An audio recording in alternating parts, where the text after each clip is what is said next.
यह कहानी एक उत्तर प्रदेश के छोटे से गांव की है। का नाम शंकरगढ़, जिला इलाहाबाद। एक लड़के का जन्म हुआ जिसका नाम था राम निरंजन। आगे चलकर वही बना राजा कुलंदर। उसके बचपन की कोई खास जानकारी नहीं है, लेकिन बड़े होते होते वह समाज का जाना पहचाना नाम बन चुका था। वह धार्मिक आयोजन में हिस्सा लेता था, खुद को आदिवासी नेता कहलवाता था। गाँव वाले उसे उसी आधार पर राजा कहने लगे। धीरे धीरे लोग उसे इसी नाम से जानने लगे, राजा कुलेंदर। वह सीओडी छावनी में प्रयागराज में सरकारी नौकरी करता था। सरकारी नौकरी के साथ साथ वो ब्याज का काम भी करता, लोगों को पैसा उधार देता था और उनसे ब्याज लेता था। इसी के साथ साथ उसकी आमदनी बढ़ती गई। वह जमीन जायदाद खरीदने लगा धीरे धीरे। और तो वो खुद को एक तांत्रिक शक्ति वाला आदमी मानता था। वह कहता था, मैं सामान्य आदमी नहीं हूँ, मैं शक्ति का पुजारी हूँ।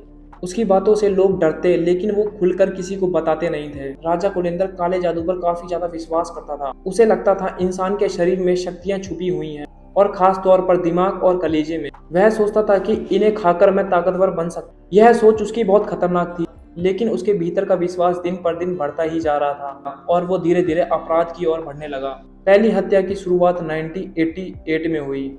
किसी युवा से उसका विवाद हुआ। विवाद में कुछ दिन बाद युवा लापता हो। गांव में किसी को भी कुछ समझ नहीं। पुलिस ने मामूली इन्वेस्टिगेशन करी और वो मामला ठंडा हो गया। लेकिन राजा कुलेंदर की ताकत दिन पर दिन बढ़ने लगी। वह ज्यादा रहस्यमयी और चुपचाप रहने लगा। रात में घर से निकलता था और चुपचाप सुबह घर पे लौट आता। और तो वो कई बार काले कपड़े पहनकर जंगलों में जाता था। गांव वाले डरते थे, लेकिन कुछ बोलते नहीं थे।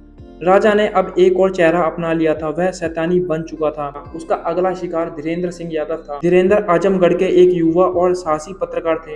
वह अपराध और नेताओं की पोल खोलते थे। उन्हें राजा कुलेंदर की काली कमाई जमीन कब्जा करने की खबर मिली। उन्होंने इस पर रिपोर्टिंग शुरू करी। राजा कुलेंदर को बिल्कुल भी पसंद नहीं आई ये। वह गुस्से में इतना आ गया था, उसने धीरेन्द्र को मारने का प्लान बनाया। 14 दिसंबर 2000 में धीरेन्द्र लापता। उनकी आखिरी कॉल उनके घर की थी। के बाद उनका मोबाइल बंद हो गया था। उनके परिवार ने गुमशुदा की रिपोर्ट लिखाई। पुलिस जांच में धीरेन्द्र का कॉल रिकॉर्ड खंगाला गया। उसमें राजा कुलेंदर का नंबर बार बार आया। पुलिस को उस पर शक हुआ। राजा को पूछताछ के लिए बुलाया गया।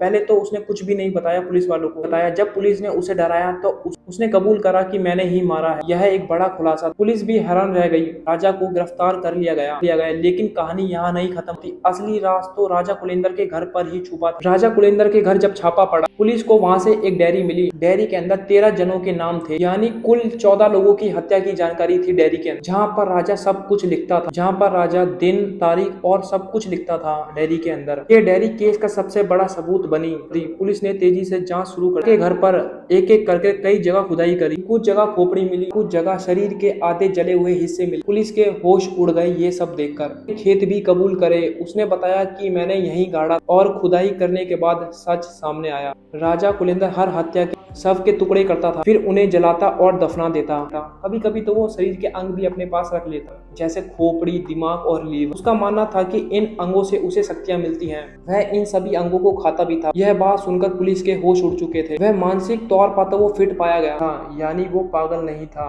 वह एक सचेत अपराधी था। राजा कुलेंदर का चेहरा एकदम शांत, लेकिन वो मन से दरिंदे जैसा था। उसने कुछ ड्राइवरों की भी हत्या करी थी। वह टैक्सी में घूमता और बीच रास्ते में टैक्सी ड्राइवर को मार देता, और फिर वो ड्राइवर की गाड़ी बेच देता, वो सबूत मिटा देता, जैसे उसने मनोज और रवि के साथ किया। मनोज एक ड्राइवर था, उसे धीरेन्द्र को लाने के लिए इस्तेमाल किया गया। बाद में मनोज और उसका साथी रवि दोनों लापता हो गए। राजा ने उनकी भी हत्या कबूल। उसने उनके शव जला दिए थे और हड्डियों को दफना दिया था। पुलिस को सभी जगह से सबूत मिले। राजा कुलेंदर की सोच सामान्य इंसान से बहुत ज्यादा अलग थी। वह अपनी हर हत्या को बलिदान मानता था। उसका मानना था कि उसे देवीय शक्ति प्राप्त हुई है। उसने अपनी डायरी में लिखा था, जो बलिदान देता है वही अमर बनता है। इस सोच ने उसे पूरी तरीके से अंधा बना दिया था। राजा ने इस अपराध में अपने साथियों को भी शामिल किया था। राजा का मुख्य साथी था पंधारी यादव। पंधारी राजा का ड्राइवर था।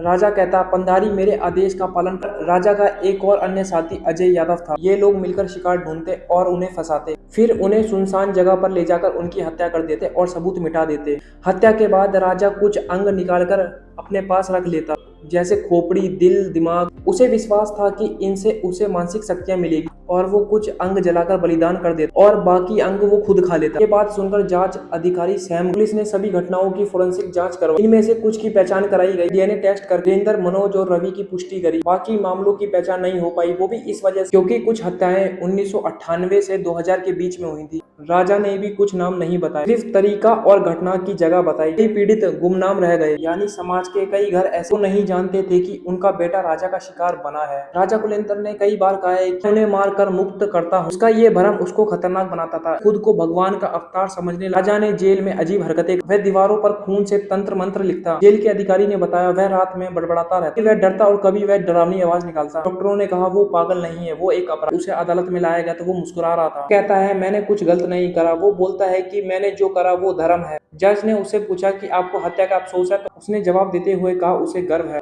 राजा पर धीरेन्द्र और रवि, मनोज की हत्या और अन्य मामलों में केस चला। कुल मिलाकर 7 एफआईआर दर्ज हुई और 14 हत्या दर्ज की गई। साल 2012 में कोर्ट ने फैसला सुनाया, धीरेन्द्र सिंह की हत्या के लिए उम्र कैद की सजा सुनाई। अदालत ने कहा यह हत्या नहीं, ये मानवता की हत्या है। समाज को इस कहानी से सीख लेनी चाहिए, मुस्कुराता हुआ चेहरा भरोसे के लायक नहीं होता, चाहे अपराधी कितना भी चालाक क्यों न था। कानून की नजर से कोई नहीं बच सकता। राजा कुलेंद्र अब जेल की सलाखों के पीछे है। उसका अंत तो हो गया, लेकिन उसकी कहानी अमर हो गई।